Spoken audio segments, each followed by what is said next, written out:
അമൃത് വേണി ലൈഫ് ക്വിറ്റ് പ്രസൻസ് ഡെയിലി ന്യൂസ് സായാഹ്ന വാർത്തകൾ powered by Pulimoottil silks KSFE in association with Joy Alukkas. ഇത്തവണ ഫസ്റ്റ് അടിക്കില്ലേ നമ്മള്?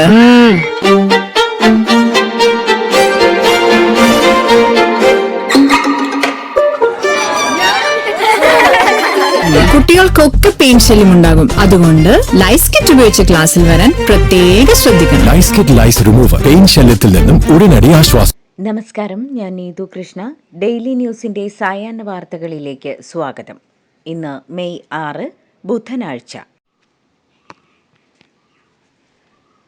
തമിഴ്നാട്ടിൽ നാടകീയ നീക്കങ്ങൾ. നടൻ വിജയ് മുഖ്യമന്ത്രിയായി നാളെ സത്യപ്രതിജ്ഞ ചെയ്യാനിരിക്കെ പിന്തുണ വാഗ്ദാനവുമായി AIADMK. കോൺഗ്രസിന്റെയും CPM CPI പാർട്ടികളുടെയും പിന്തുണ വിജയ് ആവശ്യപ്പെട്ടിരിക്കെയാണ് NDAയുടെ ഘടകകക്ഷിയായ AIADMKയുടെ വരവ്. പഞ്ചാബിലെ ജലന്ധറിലും അമൃത്സറിലും സൈനിക കേന്ദ്രങ്ങൾക്ക് സമീപം സ്ഫോടനം. ജലന്ധറിലെ BSF ആസ്ഥാനത്തിനു സമീപവും അമൃത്സറിലെ ഖാസ കന്റോൺമെന്റിന് സമീപവുമാണ് സ്ഫോടനങ്ങൾ നടന്നത്. ജലന്ധറിലെ BSF ഫ്രോണ്ടിയർ ആസ്ഥാനത്തിന് സമീപം പാർക്ക് ചെയ്തിരുന്ന ഇരുചക്രവാഹനമാണ് പൊട്ടിത്തെറിച്ചത്. കേരളത്തിലെ മുഖ്യമന്ത്രി ആരാണെന്ന് ഞായറാഴ്ചയോടെ തീരുമാനമുണ്ടാകും. തിരുവനന്തപുരത്ത് നാളെ രാവിലെ 10 നിയമസഭാ കക്ഷി യോഗത്തിൽ AICC നിരീക്ഷകർ MLAമാരുടെ അഭിപ്രായം തേടും. നേതാക്കളുമായും കൂടിക്കാഴ്ചയുണ്ടാകും. AICC അധ്യക്ഷൻ മല്ലികാർജുൻ ഖാർഗെയും രാഹുൽ ഗാന്ധിയും പ്രധാന നേതാക്കളുമായി സംസാരിക്കും. വാണിജ്യ LPG സിലിണ്ടറിന്റെ വില 993 രൂപ കൂട്ടിയതിൽ പ്രതിഷേധിച്ച് സംസ്ഥാനത്തെ ഹോട്ടലുകളും റെസ്റ്റോറന്റുകളും ബേക്കറികളും അടച്ചിട്ടു. ഭക്ഷണം കിട്ടാതെ യാത്രക്കാർ വലഞ്ഞു. ഓൺലൈൻ ഭക്ഷണ വിതരണവും നിർത്തിവച്ചു. ഹോട്ടലുടമകൾ കേന്ദ്ര സർക്കാർ ഓഫീസുകളിലേക്ക് പ്രതിഷേധ പ്രകടനം നടത്തി. കേരളത്തിൽ മുഖ്യമന്ത്രി ആരാണെന്ന് തീരുമാനിക്കാൻ കേരളത്തിലെത്തുന്ന നിരീക്ഷകർ MLAമാരെ ഒറ്റയ്ക്ക് കണ്ട് സംസാരിക്കണമെന്ന് VD സതീശൻ പക്ഷം. കേരളത്തിന്റെ ചുമതലയുള്ള AICC സെക്രട്ടറി ദീപദാസ് മുൻഷിയെ കൂടിക്കാഴ്ചയിൽ നിന്ന് ഒഴിവാക്കണമെന്നും ആവശ്യം.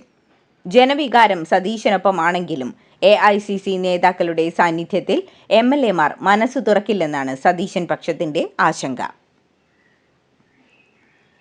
മുതിർന്ന നേതാവ് രമേശ് ചെന്നിത്തല ഡൽഹിയിൽ AICC അധ്യക്ഷൻ മല്ലികാർജുൻ ഖാർഗെയും രാഹുൽ ഗാന്ധിയെയും കണ്ടു. മുഖ്യമന്ത്രി സ്ഥാനം സംബന്ധിച്ച് ഉചിതമായ തീരുമാനം ഉചിതമായ സമയത്ത് ഹൈക്കമാൻഡ് എടുക്കും. സമൂഹ മാധ്യമങ്ങളല്ല മുഖ്യമന്ത്രിയെ തീരുമാനിക്കുന്നത്. MLAമാരുടെ പിന്തുണയ്ക്കായി മത്സരമില്ല. ഞാൻ ഹാപ്പിയാണെന്നും രമേശ് ചെന്നിത്തല പറഞ്ഞു. കോൺഗ്രസ് ആരെ മുഖ്യമന്ത്രിയാക്കിയാലും NSSന് വിരോധമില്ലെന്ന് NSS general secretary G Sukumaran Nair. ജനങ്ങൾ പൊറുതിമുട്ടി മാറ്റത്തിനായി വോട്ട് ചെയ്തു. ഇത് ജനാധിപത്യത്തിന്റെ വിജയമാണ്. UDFന്റെ മിടുക്കല്ലെന്നും സുകുമാരൻ നായർ പറഞ്ഞു. KC വേണുഗോപാൽ ഇന്ത്യയിലെ അതികായനായ നേതാവാണെന്നും കോൺഗ്രസ് വിജയത്തിന്റെ ശില്പിയാണെന്നും വെള്ളാപ്പള്ളി നടേശൻ. VD സതീശൻ നല്ല പ്രതിപക്ഷ നേതാവായിരുന്നുവെന്നും ലീഗിന്റെ ഒത്താശയുണ്ടെന്നും രമേശ് ചെന്നിത്തല ഏറെ പ്രവർത്തന പാരമ്പര്യമുള്ള നേതാവാണെന്നും വെള്ളാപ്പള്ളി പറഞ്ഞു. കായംകുളത്ത് വെള്ളാപ്പള്ളി നടേശൻ തനിക്കെതിരെ പ്രവർത്തിച്ചതിനാൽ SNDP വോട്ട് ചോർന്നെന്ന് LDF സ്ഥാനാർത്ഥി U പ്രതിഭ. പാർട്ടി വോട്ടും കുറഞ്ഞു. പത്തിയൂരും ചെട്ടിക്കുളങ്ങരയും ഭൂരിപക്ഷം കുറഞ്ഞത് അമ്പരപ്പുണ്ടാക്കിയെന്നും U പ്രതിഭ പറഞ്ഞു. പ്രതിഭ തോറ്റപ്പോൾ അസംബന്ധം പറയുന്നുവെന്ന് CPM ജില്ലാ സെക്രട്ടറി R നാസർ. സഖാക്കൾ കായംകുളത്ത് നല്ല രീതിയിൽ പണിയെടുത്തുവെന്നും നാസർ അഭിപ്രായപ്പെട്ടു.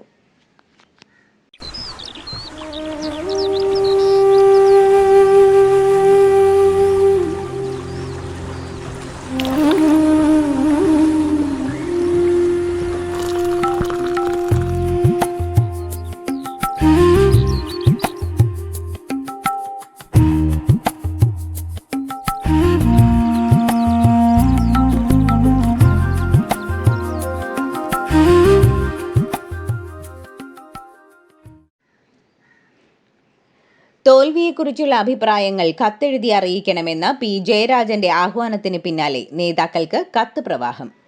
തെരഞ്ഞെടുപ്പ് തോൽവിക്ക് പിന്നാലെ അതിന് കാരണമായ വിഷയങ്ങൾ ചൂണ്ടിക്കാട്ടി ഇമെയിലിലാണ് കത്തുകൾ ലഭിക്കുന്നത്.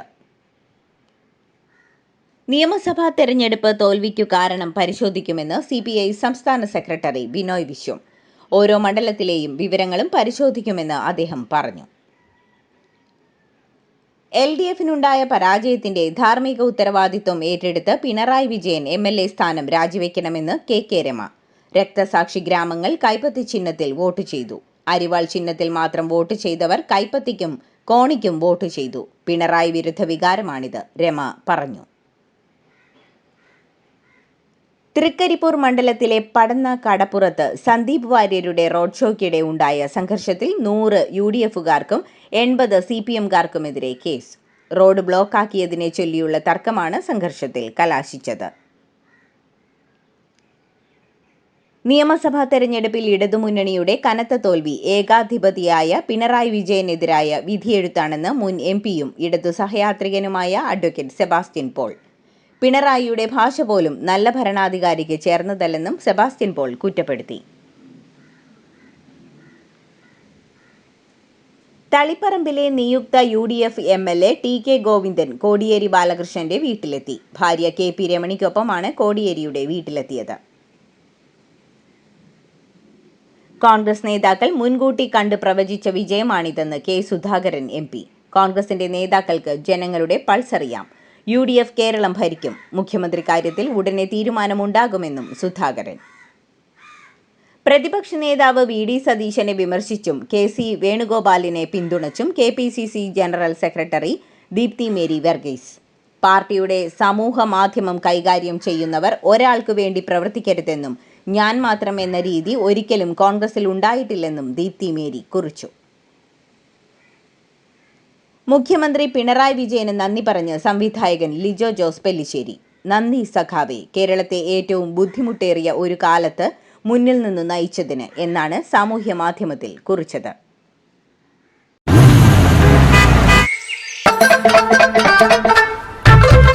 എല്ലാവർക്കും വന്നു ഡാൻഡ്രഫ്, എന്തു ചെയ്യും ചേട്ടാ പേടിക്കണ്ട, ഇവിടുണ്ടല്ലോ ഡാൻഡ്രോക്കിൻ ഓയിൽ, ഉടനടി മാറും താരൻ, ഉപയോഗിക്കൂ വേഗം. Amritveni ഡാൻഡ്രോക്വറ്റ്, the ultimate dandruff solution.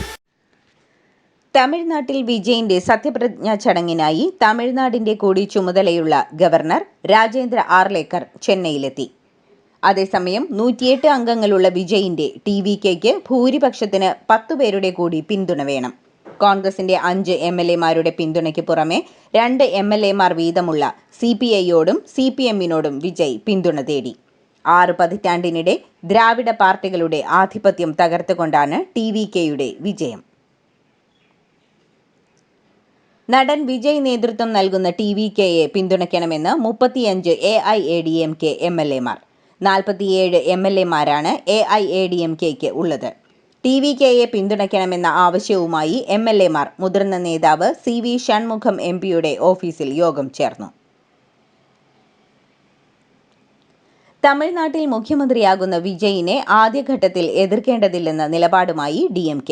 വിശ്വാസ വോട്ടിൽ നിന്ന് DMK വിട്ടുനിന്നേക്കും. BJPയെ എതിർത്ത് അധികാരത്തിലേക്ക് ചുവടുവെച്ച വിജയിനെ എതിർക്കേണ്ടെന്നാണ് പൊതുവികാരം. തമിഴ്നാട്ടിൽ മുന്നണിക്ക് അധികാരം നഷ്ടമായെങ്കിലും സഖ്യമാറ്റമില്ലെന്ന് ഇന്ത്യൻ യൂണിയൻ മുസ്ലിം ലീഗ്. DMKയുമായുള്ള ബന്ധം തുടരുമെന്ന് മുസ്ലിം ലീഗ് ദേശീയ പ്രസിഡന്റ് ഖാദർ മൊയ്തീൻ വ്യക്തമാക്കി. പശ്ചിമേഷ്യയിൽ തുടരുന്ന സംഘർഷങ്ങൾ ഇന്ത്യയിലെ വ്യവസായ മേഖലയിൽ ഉണ്ടാക്കിയ ആഘാതം മറികടക്കാൻ ബൃഹത്തായ സാമ്പത്തിക പാക്കേജ് പ്രഖ്യാപിച്ച് കേന്ദ്ര സർക്കാർ. 18,100 കോടി രൂപ ചെലവ് പ്രതീക്ഷിക്കുന്ന emergency credit line guarantee scheme 5.0 വഴി അധിക വായ്പാ സൗകര്യം ലഭ്യമാക്കും. മിശ്രവിവാഹിതരാകുന്ന പാഴ്സി സ്ത്രീകളെ മതഭ്രഷ്ടരാക്കുന്ന സമ്പ്രദായം പ്രഥമ ദൃഷ്ട്യാ വിവേചനപരമാണെന്ന് സുപ്രീം കോടതി. ശബരിമല വിഷയത്തിലെ വിശാലമായ നിയമപ്രശ്നം പരിശോധിക്കുന്ന 9-അംഗ ബെഞ്ചിന്റേതാണ് നിരീക്ഷണം. മതസ്വാതന്ത്ര്യത്തിനുള്ള അവകാശം ജന്മം കൊണ്ട് ലഭിക്കുന്നതാണെന്നും വിവാഹം കഴിച്ചതുകൊണ്ട് ഇതില്ലാതാവില്ലെന്നും ചീഫ് ജസ്റ്റിസ് സൂര്യകാന്ത് അധ്യക്ഷനായ ബെഞ്ച് പറഞ്ഞു. കർണാടകയിൽ കോൺഗ്രസിന് ആശ്വാസമായി ഉപതെരഞ്ഞെടുപ്പ് ഫലങ്ങൾ. ബാഗൽകോട്ട്, ദാവൻഗരെ സൗത്ത് എന്നീ 2 സീറ്റുകളും കോൺഗ്രസ് നിലനിർത്തി. 3-ാം ദിവസവും തുടർച്ചയായി വോട്ട് മോഷണ ആരോപണമുയർത്തി രാഹുൽ ഗാന്ധി. ചില സമയത്ത് സീറ്റുകൾ മോഷ്ടിക്കും, ചിലപ്പോൾ ഗവൺമെന്റിനെ തന്നെ മോഷ്ടിക്കുമെന്നും ഇപ്പോൾ തെരഞ്ഞെടുപ്പ് നടത്തിയാൽ BJP 140 സീറ്റിൽ പോലും വിജയിക്കില്ലെന്നും അദ്ദേഹം പരിഹസിച്ചു. ഹോർമൂസ് കടലിടുക്കിൽ US തുടങ്ങിയ സൈനിക നടപടി ഓപ്പറേഷൻ പ്രോജക്ട് ഫ്രീഡം താൽക്കാലികമായി നിർത്തിവച്ചെന്ന് ട്രംപ്. നയതന്ത്ര ചർച്ചകളിൽ പുരോഗതിയുണ്ടായതിന് പിന്നാലെയാണ് തീരുമാനം. എക്സോ പ്ലാനറ്റ് ഗ്രഹങ്ങളുടെ അന്തരീക്ഷവും ഉപരിതലവും പഠിക്കാനായെന്ന് ഗവേഷകർ.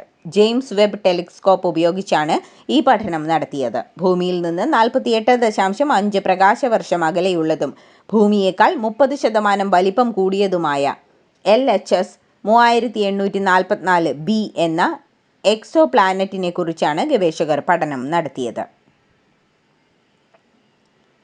ചാമ്പ്യൻസ് ലീഗ് സെമിയുടെ രണ്ടാം പാദത്തിൽ അത്ലറ്റിക്കോ മാഡ്രിഡിനെ ഏകപക്ഷീയമായ 1 ഗോളിന് തകർത്ത് ആഴ്സണൽ യുവേഫ ചാമ്പ്യൻസ് ലീഗ് ഫൈനലിലെത്തി. ആദ്യ പകുതിയിൽ ബുക്കായോ സാക്കയാണ് ആഴ്സണലിന്റെ വിജയ ഗോൾ നേടിയത്. ഇതോടുകൂടി ഡെയിലി ന്യൂസിന്റെ ഇന്നത്തെ സായാഹ്ന വാർത്തകൾ സമാപിക്കുന്നു. ഡെയിലി ന്യൂസിനു വേണ്ടി വാർത്തകൾ വായിച്ചത് നീതു കൃഷ്ണ. DailyNewsLive.in വാർത്തകൾ വിരൽ തുമ്പിൽ.